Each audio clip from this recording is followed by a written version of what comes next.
Jung's approach. So talk about these things, essentially.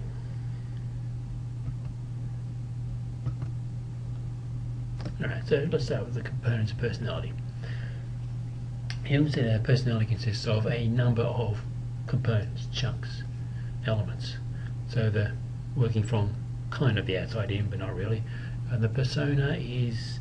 the word personality comes from the word persona, and persona means mask. So the idea there is that the mask is the bit that others see. It's a bit on the outside. It's a bit you show to the world. It's the bit that others see. And so Jung said we are in possession of at least one or multiple masks. So as an example of that, do you behave, act, interact in the same way whether you are with friends, with family, with co-workers, with your boss, etc.? And given the answer is probably no, then Jung would say, well, each of those are a different mask that you use depending on the situation. And you can have any number of masks and use them as necessary, and they need not be necessarily who you truly are. But it requires energy to use a mask. And the more different the mask is to how you truly are, the more energy it requires. And I'll talk about energy in a little while. And a problem that can develop with using masks, particularly if it's a mask that doesn't match who you truly are deep on the inside, is that you can forget that the mask is not you. You can forget, and you can you can become the mask, and therefore not be true to who you truly are. So, for example, if through work or through family or whatever, you have to behave in a certain way that isn't who you truly are. So it's the mask, but you use it basically all the time, and you don't allow yourself to be who you are, and that can cause problems. Anyway, another component is the ego, and we talked about the ego in relation to Freud stuff. So the ego is your identity. If you were to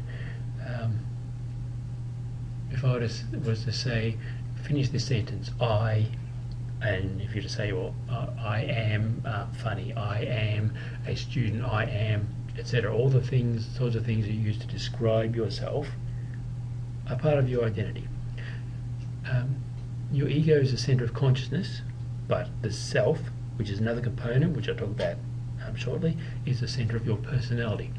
It is characterized by a dominant attitude, being either introverted or extroverted, and one or two dominant functions, either thinking or feeling, or sensing or intuiting, and I'll explain those shortly. Another component of your personality is the shadow. The shadow is a bit like Freud's unconscious, or a bit like what Freud said is the unconscious. So it's stuff that you've repressed, stuff that that you put outside of your thinking because it's dark, it's unpleasant, or whatever. So they are your instincts for aggression, for sex, for power, etc. It's often the opposite of the persona, because you don't want to demonstrate that stuff on the outside. So you want to demonstrate stuff on the outside that will be attractive to people, and that will enable people to like you, to want people to have you hanging around, and so on. And so the sorts of things you display as part of your mask are the things that will be valued by others, whereas the stuff that's in your shadow will be things that other people would not like so much. And so that's why that's generally the opposite. All of these components of personality, in order to be a fully whole integrated person, you have to be able to look into and accept and integrate all the elements of personality, including the shadow. So Freud said that we can't access our unconsciously, not easily. Jung said it is easier to look into your shadow, and in fact that is necessary in order to become a full, integrated and functioning person. But it requires courage, because your shadow is made up of the dark stuff you don't want others to know about. The anima or the animus. So the anima is the female soul image of the man. So if you're a male, then you would have an anima. So it's the feminine aspects of you. If you are a woman, then you would have an animus, which are the masculine aspects of you. And so Jung was actually, from the point of view of equality and so on, Jung was actually quite progressive. So he said that masculine traits aren't just possessed by men. Women can have masculine traits, and men can have feminine traits, and they are contained in your anima or animus. Generally speaking, you often repress one, and so you focus on the other in particular. The self is the center of your psyche, and it contains the archetypes, which I'll talk about shortly. The unconscious is a source of energy and strength. So I talked about the need for energy to run your psyche when I talked about the Freudian stuff. Well, Jung, as with many of the people we're going to cover, Jung was one of the first to work with Freud. So Jung came after Freud, was interested in his ideas, went to Vienna, studied with Freud, etc., talking about a number of Freud's ideas, but a lot of them didn't like, and Jung developed an interest in the paranormal. Isn't quite right, but he had an interest in religious experiences, and he had an interest in stuff that was beyond the physical realm, sort of thing. Anyway, get back to it. So that your energy comes from the unconscious. There are two divisions. There's the personal unconscious, so that's the individual, and the collective unconscious. So the collective unconscious, Jung said, it's kind of like race memory. So it's stuff that innate tendencies are all born with. So, for example, even if you've never had something bad happen to you in the dark, most humans have a degree of caution about the dark, and some fear the dark. And you're not taught that. You don't learn that as a baby or as a child or whatever. We just naturally don't like the dark. And so Jung would say that that comes from being passed down through generations, that somehow we have a link to the previous generations, and whether it's passed through our mitochondrial DNA in some way or however it happens, that it's part of our collective unconscious. So it's things that all humanity shares, and there are all sorts of stuff that humanity shares. It doesn't matter what culture you are in, what time you were born in, what gender you are, what race you are, all that sort of stuff. There are things that we all share, such as a desire, a social aspect. We all have a drive to be social, to be with others, etc. We all, and I mentioned the fear or anxiety or degree of caution about the dark, and there are all sorts of things like that. The archetypes are also collective in our collective unconscious. And so, and Jung suggested that it is the collective unconscious bleeding through into our conscious that is a cause of mental illness. Alright, the archetypes. So fits with the collective unconscious stuff I was talking about before, and they're not specific things. It's not about content. It's kind of a form. It'll help to explain if I give you some examples. There are a number of archetypes, quite a long list. So I'm just going to mention a few of them for illustrative purposes. So one is the shadow. So that's not the shadow as in that part of your personality as I was talking about before, but the shadow as the archetype. So the shadow archetype represents things that are negative. It represents the negative forces in the world and so on. And each of these things are concepts rather than things. And different cultures have different ways of expressing these concepts, different ways of making these metaphors fit their world. So, for example, Satan represents the shadow. Anything. Another way to think about these archetypes. Archetypes are represented in stories. Archetypes are passed down from generation to generation through initially through song, through stories, and all that sort of stuff. And Jungian stuff suggests that stories, even in the modern world, stories in which some of these archetypes appear, often do quite well at the box office, are often quite popular. And so Jungian stuff would say, well, one of the things that makes them popular is that they resonate with people across cultures. So, for example, one of the famous ones is the original Star Trek movies. So George Lucas was known to be particularly interested in Jung's ideas, and a number of archetypes are represented in the original Star Wars trilogy. So in that case, the shadow is, well, actually, I'll leave it to you to have a go on the forum to see what you think the shadow is. But the shadow is in any story where there's something negative, something black, something dark, then it's the shadow. As I mentioned, so it's Satan. It's, I don't know what, there must be in other religious texts. There must be like a dark force of some sort. Something that represents a threat to the people. Not everything about the shadow is bad, and so actually I'm not going to go into that, don't really have time, but you can see, you can access aspects of, no, change your mind, I'm not going to go into that at all.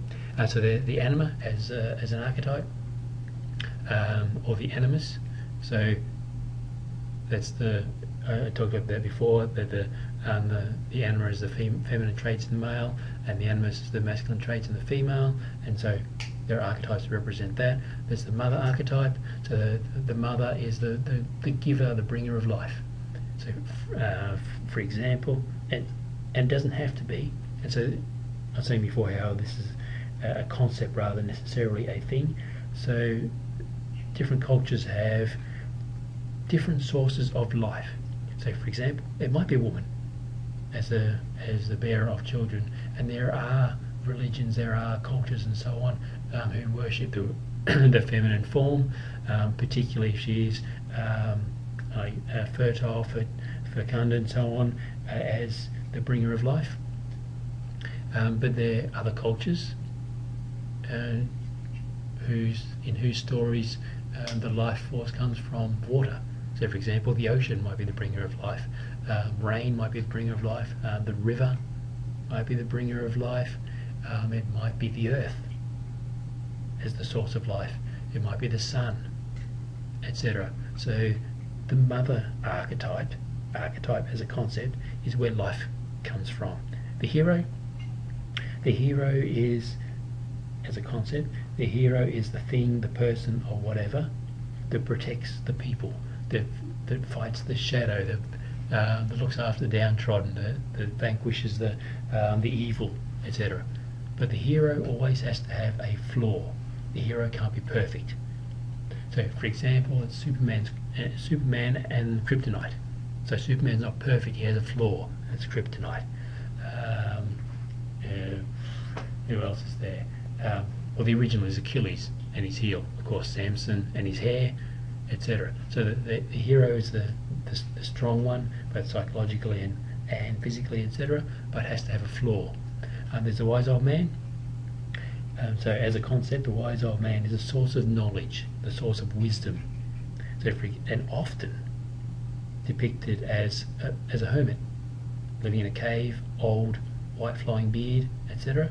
And generally, even though God is not supposed to be a person, so the Christian God is not supposed to be a person, but when God is represented as a old man, white beard, or is that Santa? Anyway, and so on. So the wise old man is a source, is the font of knowledge. And there are stacks of others. So those are just a few. So how do you develop the idea, the concept of mother in a particular culture? So for example, you might develop your understanding of what it means to be a mother from your own mother, from experiences of being mothered. And that's not just about your own mother, but you will also have been mothered from society, your grandmother, a teacher, a particularly nurturing teacher you might have had in primary school, etc. So anything that has nurtured you, that has played a part in your upbringing, played a part in your formation as an individual, as a person. Other mothers you've known, perhaps your own experience as a mother, grandmother and so on, what you've read and heard about mothering, etc. So all these things and others combine to give you the concept of mother. Types. Alright, so your type is your predisposition to act in a particular way. You're either an extrovert or an introvert, and it's all about the direction of flow of your psychic energy. Psychic, not as in being able to predict the future and being able to and read minds and so on, but psychic as in your psyche. So for extroverts, the energy is directed outward, whereas for introverts, the energy is directed inward. So extroverts focus the energy on the outside world, on other people, on doing things, on experiences, etc. Whereas introverts focus their energy on themselves. And so that's why an extrovert is interested in noise, action, parties, people, socializing and so on, whereas an introvert is more interested in quiet interaction, is more interested in exploring their own selves, their own knowledge and so on. Introversion and extroversion are opposites. It's not the case you have one or the other. You have both, but one dominates the other. So you have a tendency to behave in a particular way. You can use the other one. So if you're an extrovert, you can use introversion, but it takes energy. So, for example, if you are a checkout chick of either gender, working on the checkout and so on, and you are required, as part of good customer service, to greet each person and say hello and all that sort of stuff. If you are an extrovert, that job would suit you, and you would not need to remember to say hello to people. It would just be part of your natural way of being in the world, that you would say hello, you'd smile, and there would probably be a number of customers that you would engage in conversation. And at the end of the workday, being a checkout person doesn't particularly tire you. However, to be an introvert, that job doesn't suit them particularly well. It takes effort for them to greet each person, to make eye contact and say hello and how are you, and to pay attention, etc. And so at the end of the day, they will feel drained from having to do that, from having to be someone they're not, from having to use an extroversion mask even though they're an introvert, etc. And so in order to rejuvenate, re-energize, they would need to, for example, spend some quiet time themselves.